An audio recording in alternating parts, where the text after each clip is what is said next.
आज हम लोग देखेंगे टीजीटी 2003 का पेपर। 2002 का पेपर हो चुका है, तो 2003 का पेपर स्टार्ट करते हैं। इसमें भी 85 प्रश्न है। तो प्रगतिशील लेखक संघ की स्थापना लंदन में किसके प्रयत्न से हुई थी? प्रगतिशील लेखक संघ था ना, उसकी स्थापना लंदन में किसके प्रयत्न से हुई थी? प्रेमचंद, निर्मल वर्मा, मुल्कराज आनंद व सज्जाद जहीर, नागार्जुन व केदारनाथ अग्रवाल। तो प्रगतिशील लेखक संघ की स्थापना जो लंदन में हुई थी वो मुल्कराज आनंद व सज्जाद जहीर इनके प्रयत्न से हुई थी। सन 1935 के आसपास जब इस E.M. फास्टर के नेतृत्व में पेरिस में प्रोग्रेसिव राइटर्स एसोसिएशन की स्थापना हुई, तो इसी के अनुकरण पर डॉक्टर मुल्कराज आनंद व सज्जाद जहीर ने लंदन में प्रगतिशील लेखक संघ की स्थापना की। ठीक, अब देखिए आगे। पंडित चंद्रधर शर्मा गुलेरी ने किसको पुरानी हिंदी का प्रथम कवि स्वीकार किया है? सरपाद को, कि स्वयंभू को, कि राजामुंज को, कि पुष्पदंत को? तो पंडित चंद्रधर शर्मा गुलेरी पुरानी हिंदी का प्रथम कवि राजामुंज को स्वीकार किए हैं। पंडित चंद्रधर शर्मा गुलेरी ने राजामुंज को पुरानी हिंदी का प्रथम कवि स्वीकार करते हुए ईस्वी की 10वीं शताब्दी के अंतिम चरण से हिंदी साहित्य का आरंभ मानने का सुझाव दिया था। नवीन रिपोर्ताज की परंपरा किस रचना से आरंभ होती है? मतलब कि रिपोर्ताज विधा का आरंभ हिंदी में किस रचना से होता है? लक्ष्मीपुरा से होता है, कि तूफानों के बीच रांगी राघव की रचना है, कि बंगाल का अकाल से होती है, कि स्वराज भवन से होती है? प्रकाश चंद्र गुप्त की रचना है। तो रिपोर्ताज का विकास महायुद्ध के बाद प्रारंभ हुआ और नवीन रिपोर्ताज की परंपरा शिवदान सिंह चौहान की रचना लक्ष्मीपुरा से प्रारंभ होती है। ठीक, तो ये जो है लक्ष्मीपुरा शिवदान सिंह चौहान की रचना है, रिपोर्ताज है, इसी से आरंभ होता है रिपोर्ताज विधा का। तो ये जो है रूपा पत्रिका में छपी थी। रूपा पत्रिका सुमित पंत की थी, उसी में ये छपी थी। अब आगे देखा जाए, जूठन किस रचनाकार की आत्मकथा है? जूठन किस रचनाकार की आत्मकथा है? तो ये दलित आत्मकथा में है। तो नैमिष मोहनदास नैमिष राय की है, कि ओम प्रकाश वाल्मीकि की है, कि रामविलास शर्मा की है, कि हरिवंश राय बच्चन की है? तो जूठन जो है ओम प्रकाश वाल्मीकि की रचना है। ठीक, ओम प्रकाश वाल्मीकि। किस रासो ग्रंथ को आलाखंड के नाम से जाना जाता है? चंद्रवरदाई का पृथ्वीराज रासो, नरपति नाल का विशल देव रासो, जगनिक का परमाल रासो, दलपत विजय का खुमान रासो। तो आलखंड के नाम से जगनिक के परमाल रासो को जाना जाता है। ठीक, कबीरदास दिल्ली सल्तनत के शासकों में किसके समकालीन थे? तो पूछ रहा है कि कबीर किस शासक के समकालीन थे? इल्तुतमिश के समकालीन थे, कि बहलोल लोदी के समकालीन थे, कि सिकंदर लोदी के, कि अलाउद्दीन खिलजी के? तो कबीरदास जो थे सिकंदर लोदी के समकालीन थे। कबीरदास का जन्म संवत 1455 में हुआ था। ये दिल्ली सल्तनत के शासक सिकंदर लोदी के समकालीन थे। स्वामी रामानंद ने इनके रामानंद इनके दीक्षा गुरु थे। ध्यान देना कि रामानंद जो थे इनके दीक्षा गुरु थे। बीजक कबीर की प्रामाणिक रचना मानी जाती है। बीजक के 3 भाग हैं, साखी, शबद और रामायणी।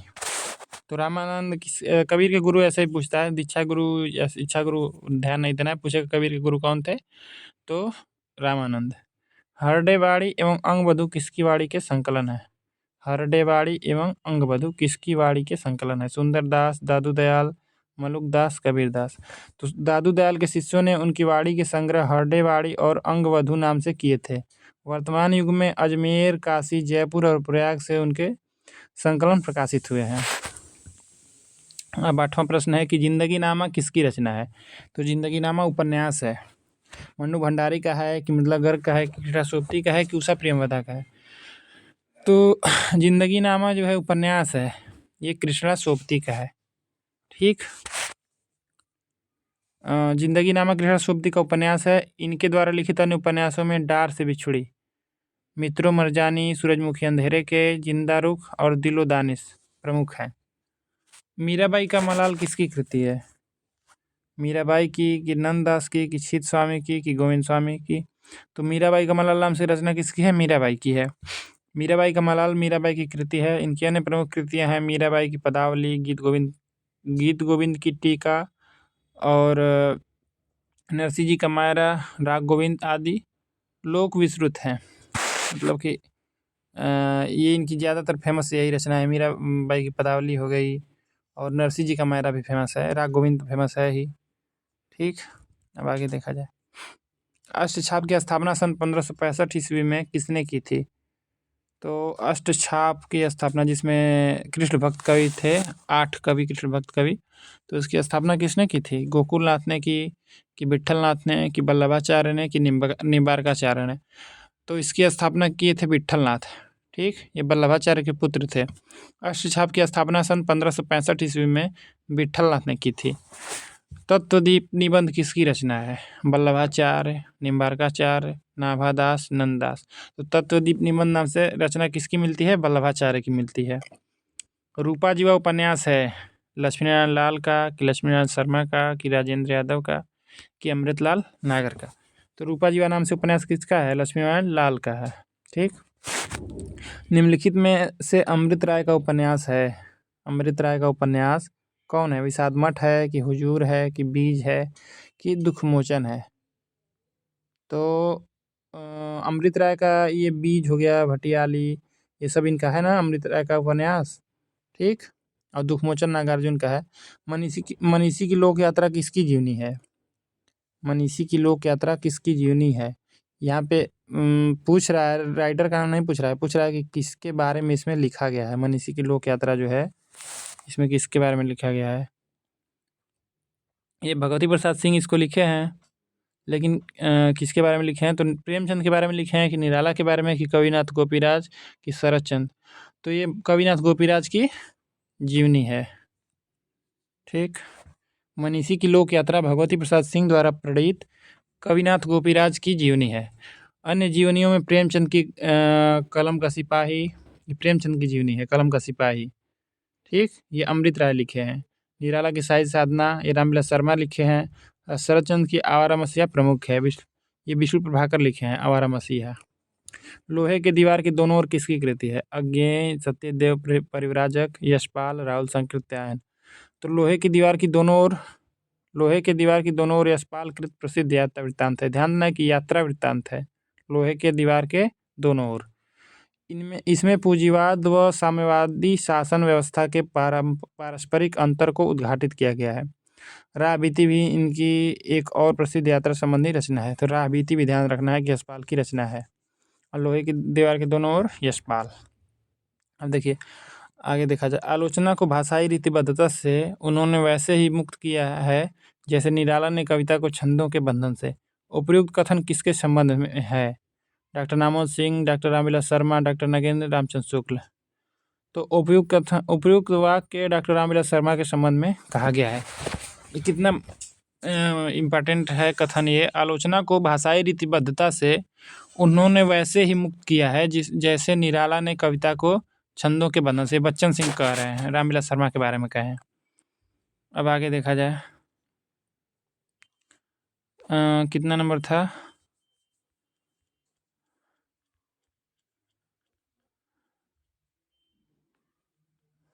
हम्म 16 नंबर हो गया था ना, 17 नंबर देखना है। जंगल की जीव कृति के लेखक कौन है? महादेव वर्मा, श्री राम शर्मा, राम वृक्ष बेनीपुरी, शिवपूजन सहाय। तो जंगल के जीव ये श्री राम शर्मा द्वारा लिखित संस्मरण ग्रंथ है। शिकार साहित्य का जनक इनको माना जाता है, श्री राम शर्मा को। इनके अन्य संस्मरण ग्रंथों में प्राणों का सौदा और वे जीते कैसे हैं, ये है प्राणों का सौदा और वे जीते कैसे हैं।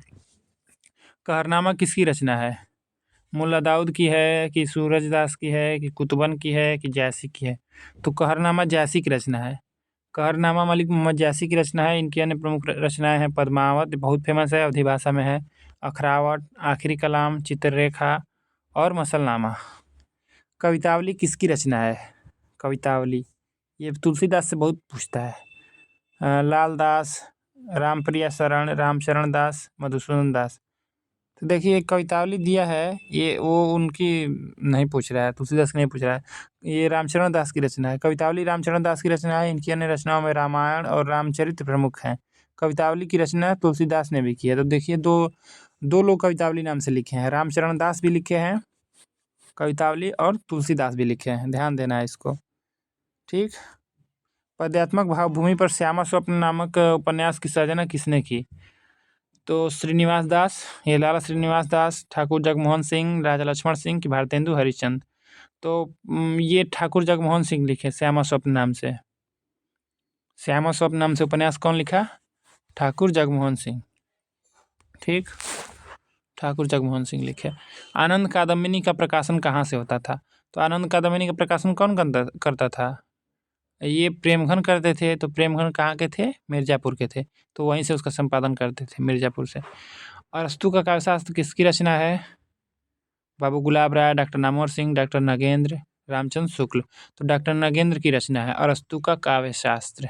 ये ध्यान देना है, अरस्तु का काव्यशास्त्र डॉक्टर नगेंद्र की रचना है। सन्यासी किसकी कृति है? तो सन्यासी उपन्यास है। तो यशपाल की है कि नागार्जुन की है कि निराला की है कि इलाचंद जोशी की? तो ये इलाचंद जोशी की रचना है सन्यासी। सन्यासी इलाचंद जोशी कृत उपन्यास है। इनके अन्य प्रमुख उपन्यासों में जहाज का पंछी, निर्वासित, ऋतुचक्र, मुक्तिपथ, भूत का भविष्य और पर्दे की रानी है। ठीक। अब देखिए, भाषा के जादूगर के रूप में कौन विख्यात हैं? भाषा के जादूगर के रूप में किसे जाना जाता है? शिवपूजन सहाय को कि बेचन शर्मा उग्र को कि जैनेन्द्र कुमार को कि यशपाल को? तो भाषा के जादूगर के रूप में शिवपूजन सहाय को जाना जाता है। शिवपूजन सहाय भाषा के जादूगर के रूप में विख्यात है। उत्तर प्रियदर्शी नामक गीति नाटक के लेखक कौन है?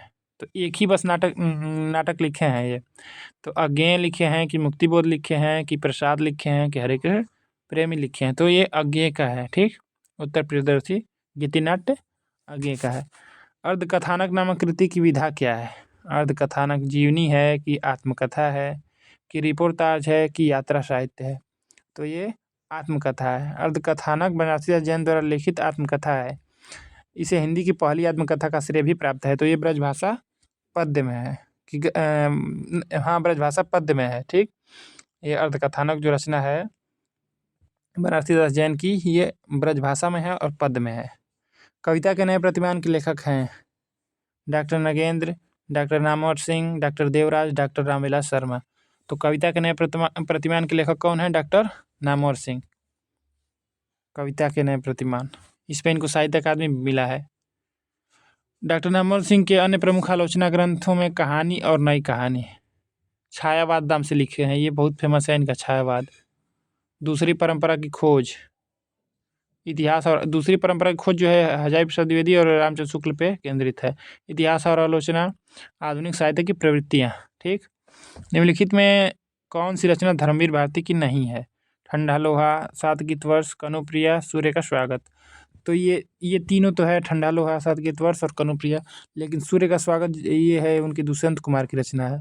ठंडा लोहा, 7 गीत वर्ष एवं कनुप्रिया धर्मवीर भारती की रचना है, जबकि सूर्य का स्वागत के लेखक दुष्यंत कुमार हैं। ठीक। ये दुष्यंत कुमार की रचना है। इनमें से शुद्ध वर्तनी वाला शब्द कौन सा है? आशीर्वाद, आशीर्वाद, आशीर्वाद, आशीर्वाद। देखिए, आशीर्वाद जो दिया है तीसरा नंबर, यही सही होगा, आशीर्वाद। 29 नंबर हो गया। अब 30 नंबर देखा जाए। महाश्वेता किसका पर्यायवाची है? महाश्वेता लक्ष्मी का है कि सरस्वती का है कि पार्वती की सीता? तो सरस्वती को महाश्वेता कहा जाता है। इनको गौरा भी कहा जाता है, गौरा। ठीक। वैद्यनाथ मिश्र किसका वास्तविक नाम है? वैद्यनाथ मिश्र किसका वास्तविक नाम था? नागार्जुन का नाम था कि मुक्तिबोध का कि रघुवीर सहाय का कि धूमिल का? तो नागार्जुन का वास्तविक नाम था वैद्यनाथ मिश्र। धूमिल का सुदामा पांडे नाम था वास्तविक नाम। ठीक। अब आगे देखा जाए। नागार्जुन का वास्तविक नाम वैद्यनाथ मिश्र है। पहले यात्री के नाम से लिखा करते थे, तो मैथिली में यात्री नाम से लिखते थे, किंतु 1937 में बौद्ध धर्म स्वीकार करने के पश्चात इन्होंने अपना नाम नागार्जुन रखा और इसी नाम से साहित्य सेवा में लग गए। बाबा के नाम से भी इनको जाना जाता है। तारसप्तक में संकलित कवियों को राहों के अन्वेषी कहा था मुक्तिबोध ने कि अज्ञेय ने कि भारत भूषण अग्रवाल ने कि प्रभाकर माचवे ने? तो अज्ञेय ने तारसप्तक में संकलित कवियों को राहों के अन्वेषी कहा था और यह भी कहा था कि ये कवि प्रयोग कर रहे हैं। दामुल का कैदी के लेखक कौन है? दामुल का कैदी किसकी रचना है? प्रसाद की है कि सुदर्शन की है कि प्रेमचंद की है कि यशपाल की है? तो यह प्रेमचंद की प्रारंभिक कहानियों में से एक है जिस पर लोक वार्ताओं का प्रभाव है। दामुल का कैदी में तो कथानक गढ़ने में पुनर्जन्म का भी सहारा लिया गया है। सारंगा, सदावृक्ष, आत्माराम आदि इनकी प्रारंभिक कहानियां हैं। ये कहानी है दामुल का कैदी, ठीक, प्रेमचंद की है। जैन का पहला कहानी संग्रह कब प्रकाशित हुआ? तो जैन का पहला कहानी संग्रह फांसी था। तो कब प्रकाशित हुआ? 1934 में कि 29 में कि 37 में कि 39 में? तो ये 1929 में प्रकाशित हुआ। जैनन का पहला कहानी संग्रह फांसी 1929 में प्रकाशित हुआ। जैनन पर फ्रायड के चेतन अचेतन सिद्धांत का प्रभाव दिखाई पड़ता है। विद्यापति की कौन सी रचना अभी तक संपादित होकर प्रकाशित नहीं हुई है? कीर्तिलता, कीर्ति पताका, विद्यापति की पदावली या पदावली, इनमें से कोई नहीं। तो कीर्तिलता तो सबको पता है, ये हो गई। कीर्ति पताका नहीं हुई है, ठीक। विद्यापति की उपयुक्त रचनाओं में कीर्ति पताका अभी तक संपादित होकर प्रकाशित नहीं हुई है। निर्गुण संत कवियों में सर्वाधिक शास्त्रज्ञ एवं सुशिक्षित थे? रज्जब, सुंदरदास, धर्मदास, दादू दयाल। तो निर्गुण संत कवियों में सर्वाधिक शिक्षित और शास्त्रज्ञ कौन थे? तो सुंदरदास थे, ठीक। चित्रावली किसकी रचना है? उस्मान, शेख नबी, कासिम शाह, नूर मोहम्मद। तो चित्रावली जो रचना है उस्मान की है। उस्मान ने 1613 ईस्वी में चित्रावली की रचना की। शेख नबी ने 1619 ईस्वी में ज्ञानदीप की ये ज्ञानदीप जो रचना है शेख नबी की रचना है। कासिम शाह ने हंस जवाहिर की तथा नूर मोहम्मद ने 1744 में इंद्रावती और 1764 में अनुराग बासु की रचना की। भक्ति काल के किस कवि को जातीय कवि कहा जाता है? सूरदास को, तुलसीदास को, नाभादास को, नंददास को। तो गोस्वामी तुलसीदास हिंदी के अत्यंत लोकप्रिय कवि हैं। उन्हें हिंदी का जातीय कवि कहा जाता है। इनकी प्रमुख रचना रामचरितमानस है, गीतावली है, मुक्तक काव्य है कि अतुक्कांत काव्य है कि प्रबंध काव्य है कि इनमें से कोई नहीं है? तो गीतावली जो है मुक्तक काव्य है। तुलसीदास जिस प्रकार ब्रजभाषा और अवधी दोनों भाषाओं पर समान अधिकार रखते हैं, उसी प्रकार प्रबंध और मुक्तक दोनों की रचना में कुशल है। वस्तुतः तुलसी ने गीतावली, कवितावली आदि में मुक्तकों में कथा कही है, ठीक। जुगमान चरित नामक ग्रंथ के लेखक हैं? जुगमान चरित नंददास हैं कि कृष्णदास हैं कि चतुर्भुज दास हैं कि छित स्वामी? तो जुगमान चरित कृष्णदास की रचना है। कृष्णदास वल्लभाचार्य के कृपा पात्र थे और मंदिर के प्रधान हो गए थे। इनका रचा हुआ जुगमान चरित नामक ग्रंथ मिलता है। तो 40 नंबर तक हो गया है। अब देखा जाए, रास पंचाध्यायी के लेखक हैं। रास पंचाध्यायी के लेखक कौन है? नंददास, सूरदास, रहीम, कबीर। तो रास पंचाध्यायी किसकी रचना है? ये यहाँ पे देखिए, नंददास की भी रचना है और रहीम की भी है रास पंचाध्यायी। तो यहाँ पे लेकिन रहीम को माना है। रास पंचाध्यायी के लेखक रहीम है। इनकी अन्य रचनाएं रहीम दोहावली, श्रृंगार सोरठा, मदनाष्टक तथा खेट कौतुकम है। खेट कौतुकम ज्योतिष से संबंधित ग्रंथ है। खेट कौतुकम भी मिलता है, खेल कौतुकम भी मिलता है। तो ये ध्यान देना है कि ज्योतिष संबंधित ग्रंथ है। अब 42 नंबर देखा जाए, अष्टयाम किसकी रचना है? सेनापति, देव, भूषण, पद्माकर। तो अष्टयाम देव की रचना है। अष्टयाम नाभादास की भी रचना है लेकिन ऑप्शन में नहीं है। तो अष्टयाम देव की रचना है। इनकी अन्य रचनाएं भाव विलास, भवानी विलास, रस विलास, सुख सागर तथा प्रेम चंद्रिका तथा काव्य रसायन है। तो ज़्यादातर इनमें विलास लगा रहता है रचनाओं में। मोर का पर्यायवाची इनमें से क्या है? कलापी है कि तड़ित है कि विशिख है कि विलक्षण है?